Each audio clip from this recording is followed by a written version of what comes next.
Greetings to all who wish to be greeted. I'm MegaPacKid, and this is my game shelf. It's my actual game shelf. This is where I keep most of my games, unlike the set that I usually use. Right now it's just easier to film in this one. Anyway, today I wanted to talk about the purge of Disney Plus and Hulu. But Disney Plus is the main thing that I'm talking about because it had more things removed from it. So, amid the writer's strike, many companies are going to be struggling to come up with new content. This happened before, it's going to happen again. So naturally, Disney Plus is removing a lot of its content, which you'd think they'd want to hold on to it, but apparently removing content is going to save money.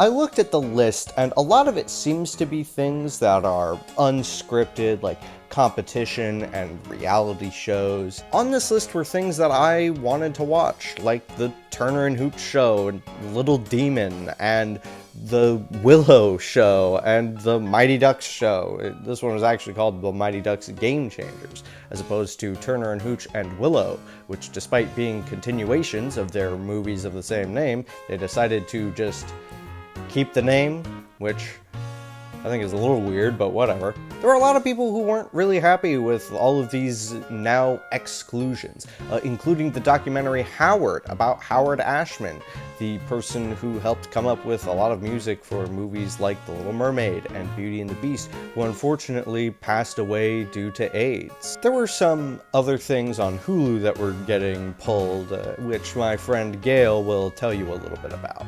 Lately, it seems like streaming services hate animation. I mean, with the Owl House getting canceled, then Inside Job getting canceled and removed, and now Little Demon, it's just disappointment after disappointment. And this show was filled with talent.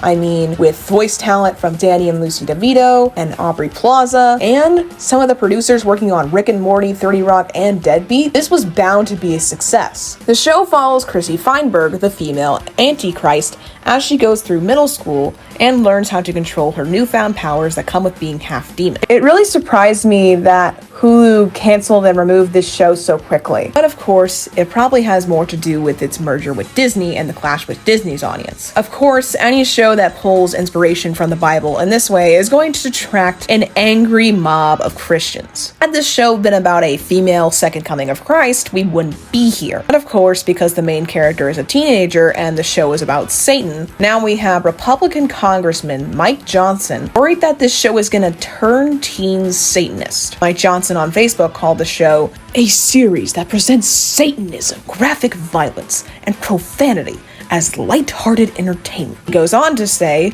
the producers surely know that making the main character the Antichrist, a 13-year-old girl, is going to intrigue and attract teens and likely younger children. He then concludes, Disney and FX have made a decision to embrace and market what is plainly and obviously evil. We the people have the freedom to call it out and decide what we want to do about it. I am encouraged that many millions of families are taking a stand over this, that many have committed to part ways with the companies responsible for the new series, and that some concerned citizens, like 1millionmoms.com, have created an online petition to try to stop it. I don't think this show promotes Satanism in the slightest. It takes more of a Sabrina the Teenage Witch type route, where most of the things she struggles with, like puberty, making friends, fitting in, struggling in her classes, these are all normal things that a teenage girl goes through. She just happens to go through them while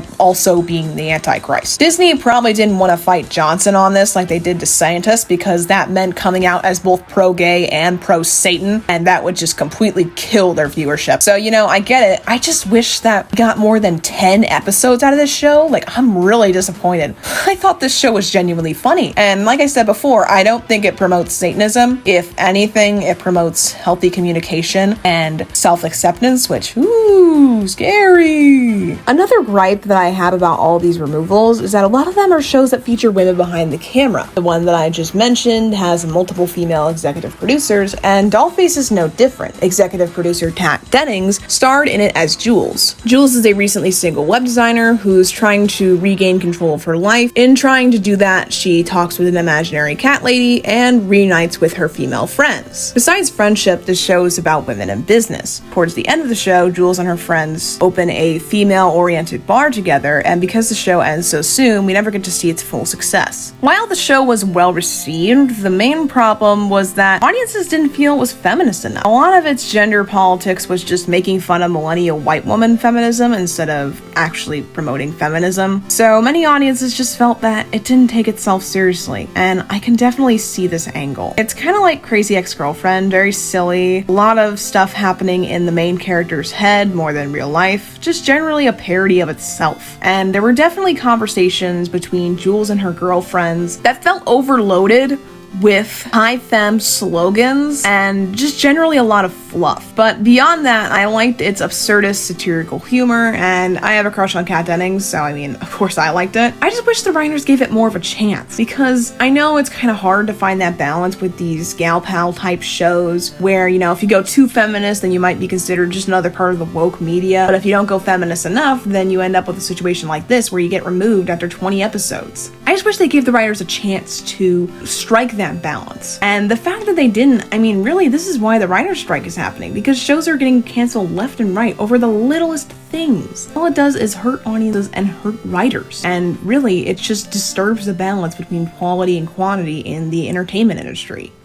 Thanks, Gayle. I also wanted to talk about Little Demon. It was such an interesting show because both Danny and his daughter Lucy DeVito were going to be in it as father and daughter. I thought that was so cute. And also Aubrey Plaza was in it, and I love Aubrey Plaza so much. And it was an interesting concept for a show. A teenager learning about their new magical powers. That's an interesting concept for any show. I mean, Steven Universe essentially has the same concept when you break it down to that simple of an idea. It was also really funny, a little too gory for my taste. It was a little too TVMA. It's rated TVMA for mature audiences, and yet there was a lot of immature humor in this show. It was a great show. I'm glad that I watched it, and I really wanted season 2, but unfortunately now I can't because it doesn't exist anymore. It's wiped off the face of the earth. I didn't watch the other show that Gayle talked about, but I assume it was good. Shows that I did watch, though, were a lot of 80s revivals. I know The Mighty Ducks is a 90s revival, but revivals of movies from the late 20th century. Why is there a dog in the office? It's a long story. So Turner and Hooch is a continuation of the story from the 80s movie of the same name. It doesn't have Tom Hanks in it, but it has other characters. I originally didn't know that this was supposed to be a continuation of the same story. I thought it was just a retelling of it as a show in the modern era, but it's actually a continuation. It has some of the same characters. It follows Scott Turner's son, also named Scott Turner, and he also works for the police. But Tom Hanks never actually physically appears. His character has actually been killed. In fact, that's the mystery that's trying to be solved throughout the entire season. I liked it. I thought it was a great show. I liked all the characters, both new and old. In fact, it focuses more on the new characters than the old ones, so it does well to stand apart from the film, which makes sense if you're talking about something that's happened 30-something years after the movie. It's just frustrating to me that I'll never get to see more of this story. I'll never get to see this story again. In fact, I was actually really bummed out when I watched Willow and really realized that this was happening. Willow! I need your help. Just like old times. Ha! Running. Horses. Mayhem. Mayhem. Happy to see it. See, Willow is a movie that really means something to me. I'd always thought it was interesting being a fantasy movie, but I hadn't really gotten into it. And then one day I watched it because I was making a video about being blind for 24 hours. This is a video that hasn't been released yet, and I don't know if it ever will, but one thing I wanted to do was see how descriptive narration is for people who can't see, because that's what it's there for. It's for people who can't see. So I wanted to try a movie that I hadn't seen and a movie that I had seen.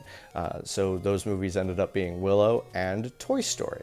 And Willow is such a good movie.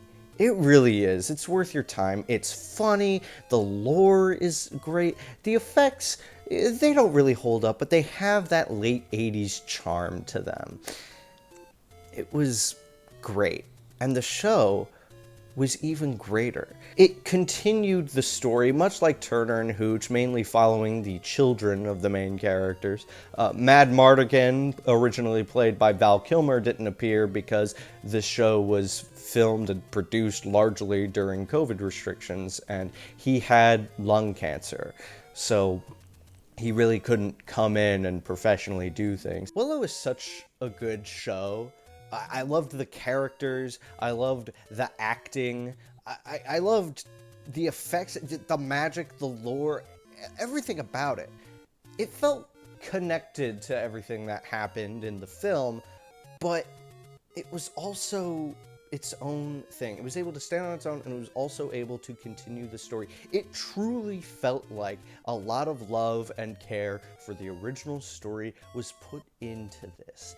And it's such a shame that Disney's removed it. I did realize something, though. I realized sort of a trend. Now, Little Demon had its own controversy, but Willow wasn't around long enough to really gain so much of a following or any kind of controversy.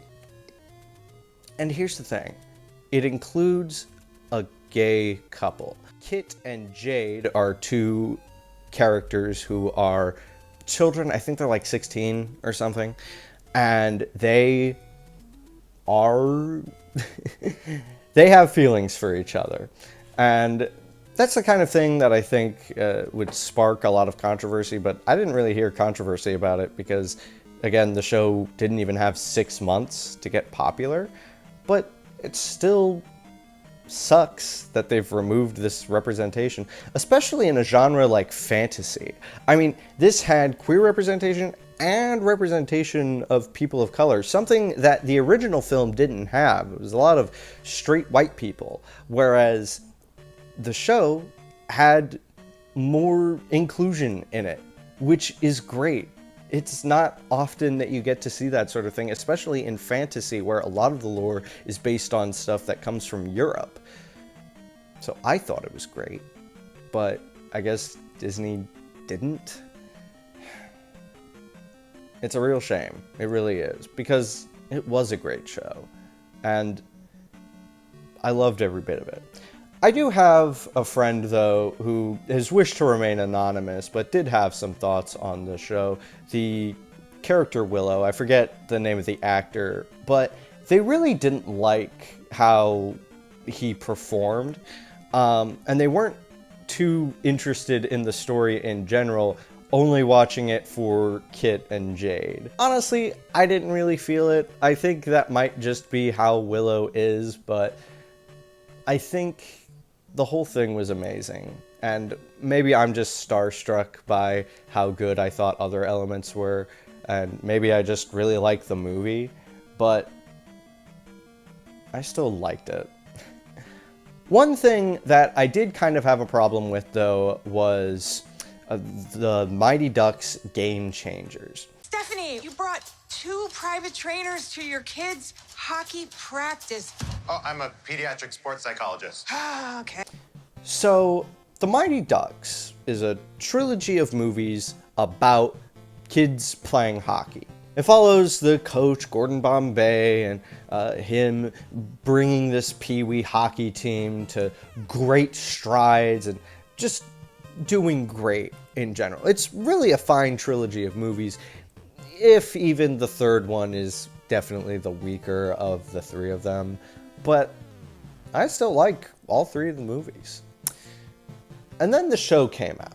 And the first season was great. It felt in line with everything that had happened. It had references to the movies, with the only main character from the films being brought back as a main character in the show being Gordon Bombay himself. They didn't have all of the kids come back. They were only in there for one episode, which I felt was a little weird, but it was still great to see everyone. But it wasn't everyone, which felt a little weird.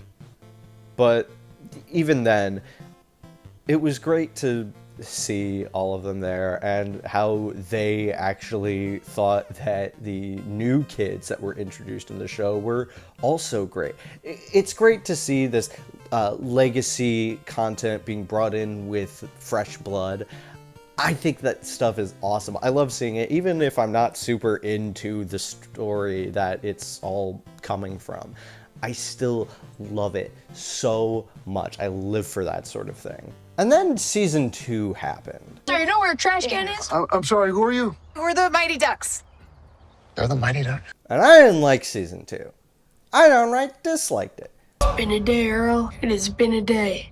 No characters from the films, except for the Bash brothers, who come in one scene.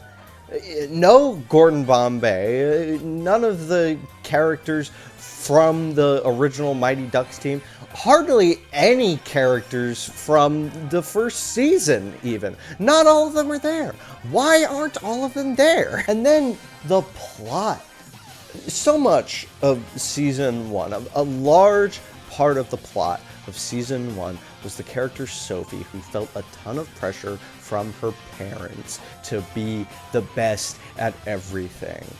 She had to have the best grades to get to the best school, and she had to be on the best hockey team, which the team that was being brought up in the show wasn't the best. They were called the Don't Bothers because they were inspired by someone getting kicked off the team and the coach saying, if you're not good at hockey at this age, don't bother. And so it was a bunch of rejects, and Sophie still wanted to be on this team because they were actually nicer. They weren't totally focused on always being the best. And that was something that was putting a lot of pressure on her, that kind of environment. And then they ended up going to a hockey summer camp training thing, and she still wasn't into it because they were still like that. They were still be the best, and you have to love hockey and make it your life. And it was like they didn't even care about what happened in the first season. I mean, she still wasn't into it, but why would she even want to stay there? Why would she want to continue doing things? And then the Mighty Ducks does not know how to do a relationship. It really doesn't.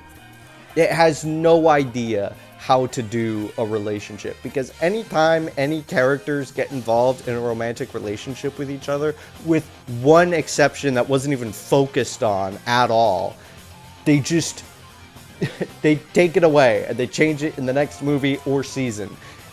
I guess it's great that they were being accurate to the movies, but if you're going to be accurate to the movies, why pick that aspect?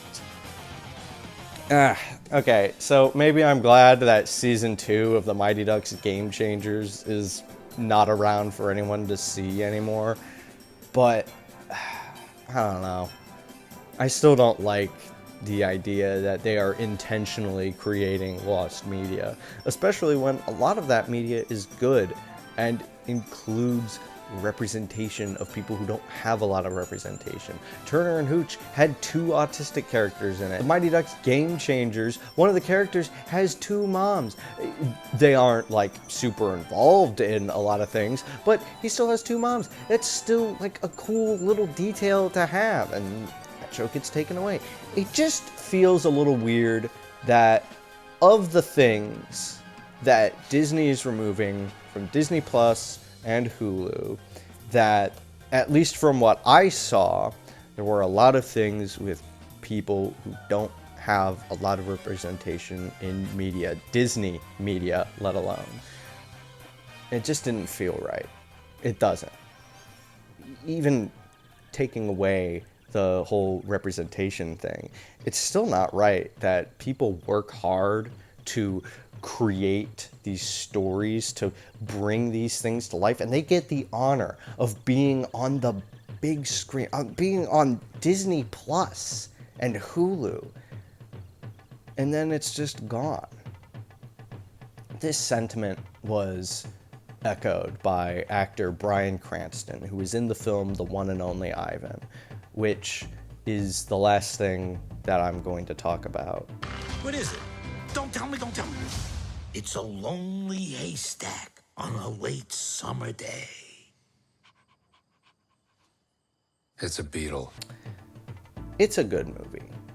It's definitely a better family film than something for like a film critic to watch, but it's a good movie.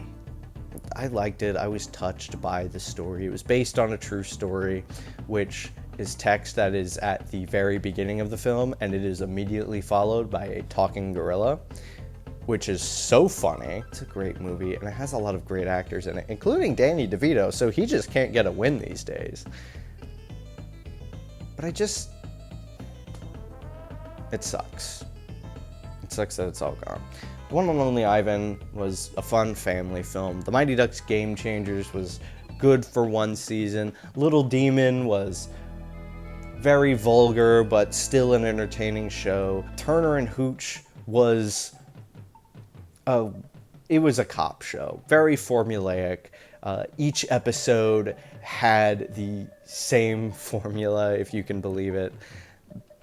It was like, Hooch is doing something weird, he's impeding the case or whatever, and then Turner is like, Hooch, you can't do that, and then whoever Hooch was like sniffing out is like, you gotta get that dog under control, and then whoever says that is the person who's actually doing the bad thing, because as it turns out, Hooch wasn't doing that for no reason, he was doing that because something's wrong. And in the 8 episodes of this show, or 10, or I forget how many episodes it was, but in every episode of the show, Turner never learns, something's probably up if Hooch is acting up. Why? Why don't you learn?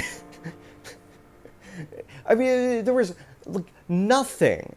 It was like there was no consistency. No, that's not the issue. It was too consistent. The issue was that Turner never learned that Hooch is actually smart in doing things. Whatever. As much as I have complaints about some of these things, as much as there are some things that I could do without, like Season 2 of The Mighty Ducks Game Changers, or how vulgar and sometimes grotesque Little Demon was, they don't deserve to get wiped off the face of the earth. They really don't.